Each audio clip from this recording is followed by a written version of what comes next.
yeah, Adline's Outdoors we're a landscape design firm, basically.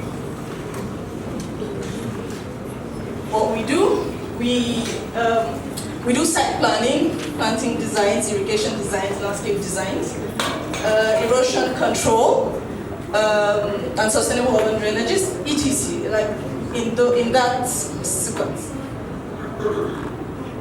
Our passion, edible landscaping, and permaculture or permaculture designs. Before we go further, I'd like to explain who a landscape architect is or what landscape architecture is. A lot of times when I talk to people, I hear planting grass. It hurts my feelings. I mean, so I'll start with trying to explain what landscape architecture is. It's basically a profession that uses arts and science to. It's basically a profession that uses arts and science to propose a comfortable built environment, and it is concerned with design, planning, management, and stewardship of land, basically. So that's what, we're not just planting grass. We take our work very seriously. Next slide. So why are we here? Why are we having this discussion? Design and food security. Like Lape said, it sounds awful. I mean, I've had people ask me, what has design got to do with food security? So basically, there's a problem. That's why we're here. And there's a growing state of food insecurity in the country. We aren't either, as Roberta said, we're not getting the produce, it's getting lost somewhere, or there's, bottom line, a problem. So and that's why we're here. Next slide. So first start with trying to understand what's the government doing about it. The country, we've established that the country has a problem. The president in 2016. Sorry, I'll keep making reference to 2016 because that's when we started this. That's when we started this paper. So basically, in 2016, the president was having Ramadan. He was breaking his fast with some of his the obas, and in his own words, he said we must, in a few years' time, at most be able to feed ourselves, even if we're not feeding anybody. We need to sort out our units. We need to be able to feed us or feed me. I need to be able to feed me. Then I'll think about my husband, my son, things like that, feed my unit. So if the president is asking us to at least be able to do that, he's adding up something and it's not working. It's not adding up. I mean, I believe if there's anybody that would let me know there's a problem, it will be the president. And he's saying that we should tell everybody we know, if you have land, cultivate it. If you have, if you can grow food for yourself, it's the beginning of solving a problem. Next slide. So, and to drive the point home, the United Nations in 2016 says there will be food shortage if the right measures are not put in place. We're going to have food shortage. And right now, in fact, I was reading somewhere that Nigeria just overtook India. I felt very pained. How do you overtake India for poverty? So it's a problem, obviously. So we need to talk about the issues. Part of the issues that are fostering these problems. So in the country we have overpopulation, no doubt. We are plenty. Bottom line. And getting food to us, obviously, is a problem. We have the Fulani herdsmen. I like to use myself as an example. We have a farm. So we're actually trying to make we're trying to move forward, provide food for our community. We're trying. But somewhere along the line, we had herdsmen come and cut away our cows. A lot of it, like 100. Then we had herdsmen come into our farm and feed their cows with our farm produce. And it's not, normally I just hear these things outside and I'm like, how would you steal cows? People, Nigeria, but it happened to me. So these things are happening. I'll go through years, suffer, gather these things, farm, then you bring your cows to eat it at the point of harvest. That's painful. That's actually painful. At some point, I'm like, what are we doing actually? Why bother? So it's not a story. These things are happening. So we also have climate change. We've heard on and on and on about how climate change affects the food security. So basically, we're back to the question: why are we here? What can we do about it? As professionals in the built environment, what can we do? How can we say, okay, we're looking for solutions in the country. What are the measures we can add to alleviate this problem or to help this problem? And that's where we're coming up with a proposal. There's a proposal we're begging, actually. Okay, these things are possible, they can be done. Okay, according to Bill Morrison, to give a short, he's considered the father of permaculture. Permaculture is basically just organic farming, sustainable farming. So we're saying, and according to him, he says that if we can, he's still talking about moving from being consumers to producers. If we can produce in our own small units, produce our products, produce our food, we might be halfway there. Okay, so the history of what we're proposing here, the history of edible landscape is not new. It's been around for forever. In the old Spanish gardens, which are usually formal, they still found a way to incorporate edible landscaping in it. For those from the East, our Eastern mothers, our old mothers, not the new ones, not the Facebook ones, the ones from the house, would not leave their compound to cook for their family. They have everything. They have all the plants.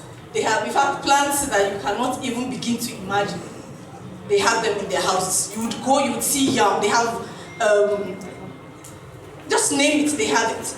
And I usually like to, when I like to explain this thing, my mother-in-law is Benin, and believe me, all the herbs she has, I need a book to put it down, just in case it goes extinct, because I'm sure after her, nobody's planting that much. It is a lot of plants. And in my house, she doesn't need to step out to cook. She has her bitter leaf, she has her ogu, her scent leaf. She would cook comfortably without sending anybody to the market. And that's where we need to get to. So understanding this issue, as professionals of the built environment, how can we help this matter? We're saying, okay, let's design our space, let's design our small environment. Even if we live in a one-bedroom, how can designers help you get to that point where you have pots in your house, you move into your bedroom, something you can cook without having to bother yourself. At one time we had the tomato problem, and people were using carrots to cook stew. I don't know how they ate it, but I can't imagine what it was like. So we're saying that we can actually, if there's no tomato, fine. There's something else. Let's try something else. Let's make some ugu sauce. It would work, and things like that. So we're saying, as professionals, let's rise up to the occasion. Let's show them that this thing can be done. And somebody was telling me it's actually a lifestyle. It's like losing weight, apparently. You have to start thinking about it. You have to have it in your subconscious that, okay, I am building a house and I need to put a garden. It's a lifestyle change. So it's a design idea change or it's a design concept change. I don't know if I'm making any sense right now. Okay. So there are different ways to incorporate edible landscaping into the environment. We have urban food gardening. That's basically just your back garden. In your back garden or your front garden or in your house. You can actually stay away from the Izora and use hibiscus. For the Yoruba people here, it's Ishapa. Fantastic soup. Instead of having your palms, you can have your coconuts and things like that. So you can actually landscape your home just with edible gardens. So we're saying, okay, let's try that and see if it will work. And we have the urban landscaping. Usually when they talk about urban landscaping, I think about Kaduna. And on the streets of Kaduna, you have your mango trees. If you grew up in Kaduna, you know we're always climbing those things. You have your mango trees, you have your guava trees, and usually the megards in Kaduna, that's all they do. Once it's harvest time, there's no need for salary. Just plug my thing, put it in front of my house and sell it. So basically, it's also a thing. Instead of putting regular plants, we know with no economic value, maybe we should put something with some economic value. I'm not saying these plants we have aren't useful. Of course, they have their ecological significance, but we're saying, okay, let's try something different.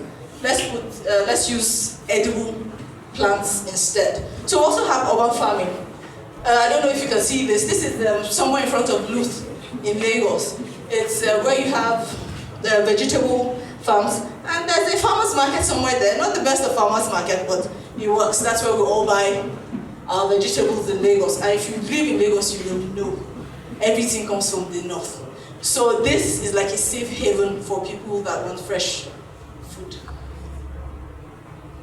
So integrating this into our designs, we can have, no matter the size of your space, you can have different ways to integrate these plants. You can have them on the wall as shown there. You can use them as your landscaping in your house.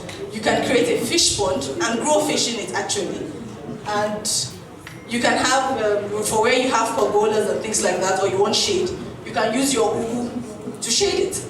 So these things they're not new, they can be done. It has been tried and it has been tested and it has been proven to work. So basically, we were talking about a design somewhere in Katampia that we did. He has a back garden, actually, a back space, some excess from behind his house, and he was wondering what he wanted to do with it. I was like, okay, let's try a vegetable garden. And luckily, his wife is pretty hands-on with these things, and she's like, okay, that is what I want. And we came up with this design where he can actually host people in it. So it's not just a vegetable garden, you can actually have a day-to-day hosting in it. You can have your friends, you can have your family play in it, and they're all edible plants. Somewhere on the site, the site used to be, some part of it used to be a borrow pit. So we had ditches, or a ditch dug somewhere. And instead of having to fill it up or just grade it over, we're like, okay, let's do an adaptive reuse. We will use it the way it is. And I mean, it's all part of of sustainable design anyway. So what we did was terraced it into the hole and created a pond. So it's up to my clients to decide if he just wants a pond, or he wants to grow some fish in it, or whatever else he wants to do. And because it is a ditch, bananas do relatively well around there. So we have some bananas around it. Also helping create, if he's going to put fish in it, it will also help create some sort of shade for them. So basically, next slide. We also have raised beds. We're hoping that we will reuse whatever wood was used in the house during construction to create these raised beds. And raised beds are usually very fine for vegetables. Say you want to grow your tomatoes, you want to grow your peppers, your F4 and things like that. Raised beds will do just fine because it's raising the plants from the wall, so you don't from the floor, so you don't have problems with too much heat killing the roots. So we'd incorporate raised beds. We also will incorporate trellises, but this time we use the trellises to grow ugu. So as it is, with the amount of trellises we have, I'm sure if she wants to sell, it will be a fantastic market. People would come, her neighbors would come, and she could sell them. We also have some part of the design where we had like a fruit forest bordering that whole site. So what we have, a fruit forest basically is just growing your plants mimicking a forest. You have 7 different steps of the plants. You have the canopies, the dwarf plants. You have ground covers, herbaceous plants. So you have a forest looking. It's not.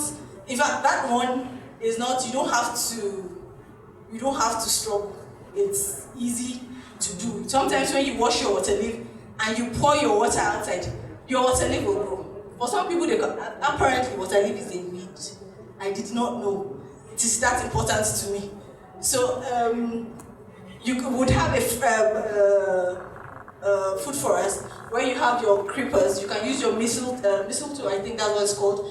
Yes, where you use, it's healthy apparently, and use it for tea. So everything around that garden will be edible. These things can be done. So please, as designers, let's see how we can incorporate this as we go forward. Thank you.